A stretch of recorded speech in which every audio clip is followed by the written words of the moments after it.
Today we're flying an aerial photogrammetry mission to check on the progression of a road expansion project on Ulry Road in Westerville, Ohio. This project started back in April of 2024, and we initially flew our first mission on May 8th. This area had a lot of congestion due to the increasing residential areas, especially because we are quite near the new Intel chip factory that is being built.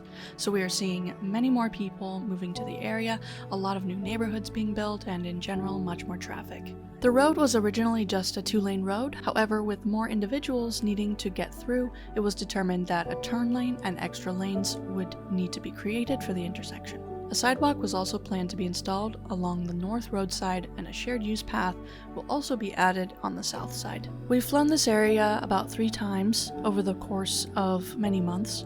We're now seeing the final touches being added to this much-needed expansion. By processing this data in PixElement, we've been able to closely monitor the progression of the project. As you can see, not only is the Ulry Road expansion nearly complete, but we can also see here that there is another major project in the works nearby, where the highway will be widened as well to help smooth the flow of traffic and ease congestion. Since we have flown this site multiple times, we can easily view all of our different projects to show their progression. Tools like aerial photogrammetry are game changers for project managers and construction crews, offering a clear view of how projects evolve over time. From initial planning and land measurement and surveys to ongoing monitoring, this technology keeps everyone informed and on the same page, leading to smoother and more efficient projects. Thanks for joining us on this mission looking at road construction progressions with PixElement.